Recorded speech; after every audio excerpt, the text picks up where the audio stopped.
अब कबीरदास रो रहे हैं। गांव के लोग इकट्ठे हो गए, काशी के सारे। उन्होंने पास में कबीरदास जी के खड़े होकर देखा तो कभी रो रहे थे, कभी हंस रहे थे, फिर रो रहे थे, फिर हंस रहे थे।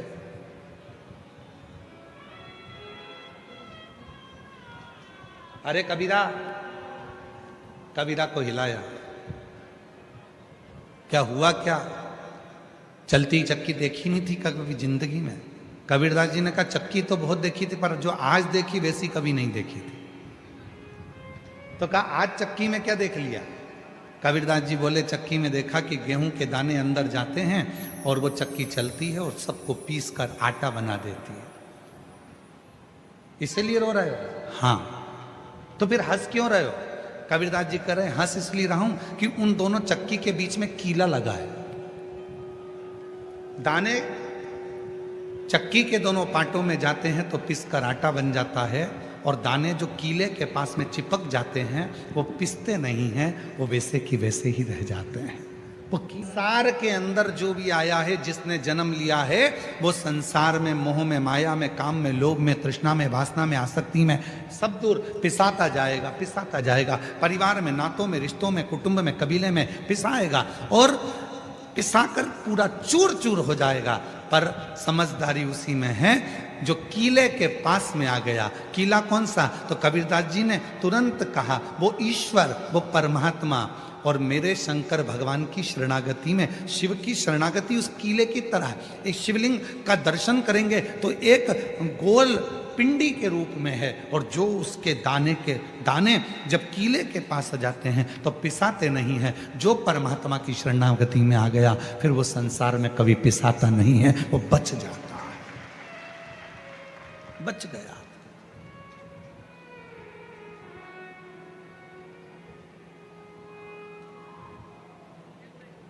भेजो अपने बच्चों को मंदिर तक, भेजो अपने बेटा बेटी को कि शंकर जी को एक लोटा जल चढ़ा।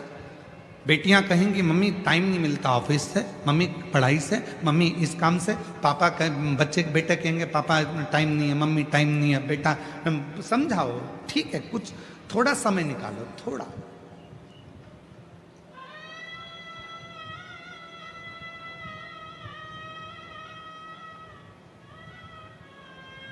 जब व्यक्ति बीमार होता है, एक्सीडेंट होता है, वेंटिलेटर पर पड़ा रहता है, उसके घर में पैसा भी होता है, रिश्तेदार भी होते हैं, खाने के लिए भी होता है।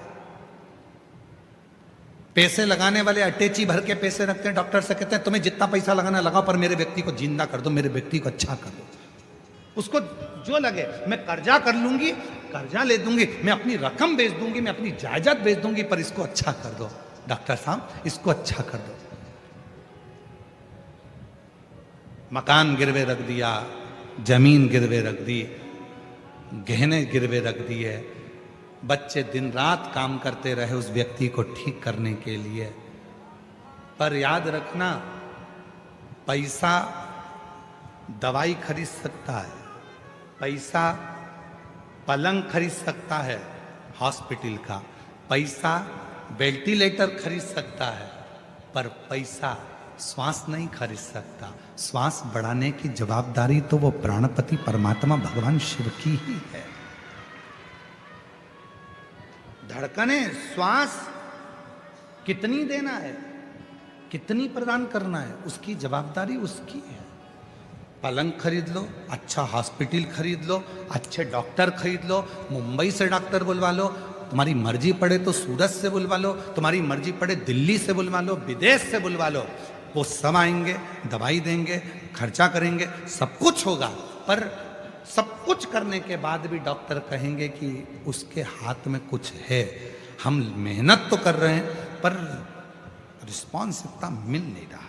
हम मेहनत कर रहे हैं, आपने हॉस्पिटल भी अच्छा चुना है, डॉक्टर भी अच्छे चुने, दवाई भी अच्छी चुनी, महंगे से महंगा काम करा, पर रिस्पांस नहीं मिल रहा।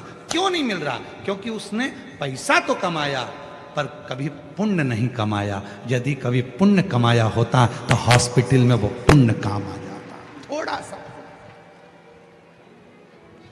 आप कलेक्टर बनो, आप एसपी बनो, आप आईजी बनो, डीआईजी बनो, टीआई बनो, तुम्हारी मर्जी पड़े, मंत्री संतरी कलंतरी, जो तुम्हें बनना है सब कुछ बनो, मना नहीं है। पर परमात्मा से निवेदन करना, मुझे सब कुछ बनाना, पर उससे पहले तेरे चरणों का दास बनाना, क्योंकि अंत समय में कोई नहीं आएगा, तब तुझे आना पड़ेगा। और अंत समय प्रभु आना पड़ेगा, और वचन दिया तो निभाना पड़ेगा।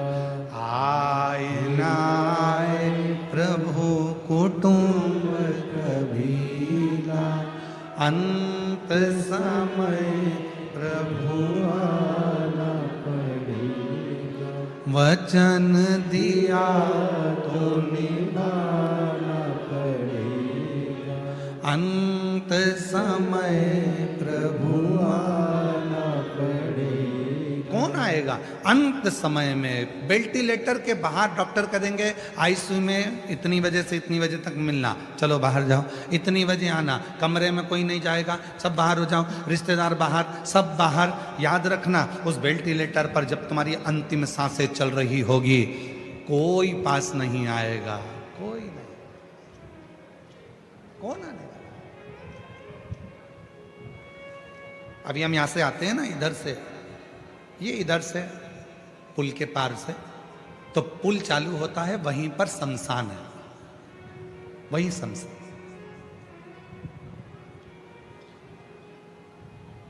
जिस दिन कथा चालू हुई थी उसके दूसरे दिन भी हमने देखा था कि कोई का अंतिम संस्कार हो रहा था। चिता पर अकेला व्यक्ति लेटा हुआ है, बाकी के सारे रिश्तेदार छांव में बैठे हुए हैं, पेड़ के सब छांव।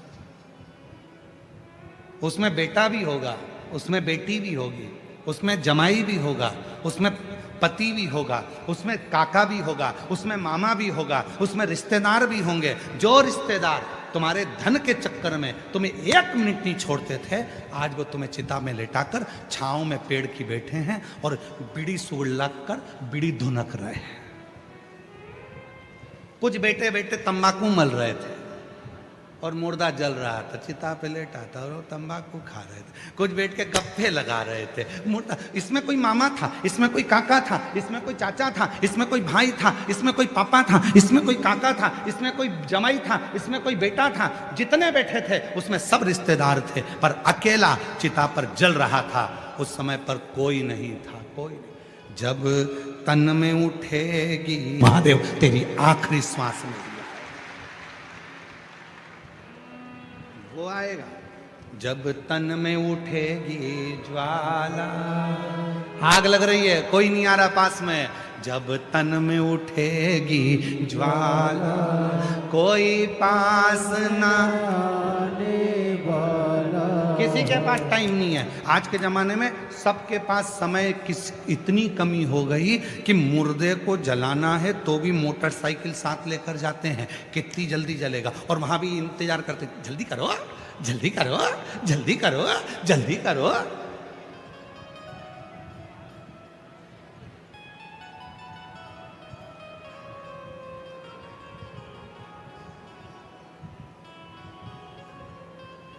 सब धरा का धरा पे, धरा की धरा रह गए।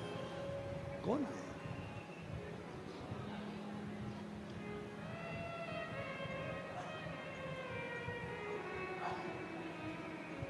किसका इंतजार? कौन करे? कौन? फिर याद आ गई वही वाली लाइन जो हमने पूर्णा में भी गुनगुनाई थी और पहले भी गुनगुनाई थी। वही वही आपको आती है ना, सबको सब बोलना। और भीड़ में तन्हाई में, प्यार की गहराई में, मुझे तुम याद आते हो, मुझे तुम याद आते हो। बहुत उलझ गए संसार सागर में, रिश्तों में, नातों में, कुटुंब में, कबीले में कोई नहीं आएगा। तब भीड़ में तन्हाई में, प्यास की गहराई में, मुझे तुम याद आते हो, मुझे तुम याद आते हो। कब याद आएगा परमात्मा?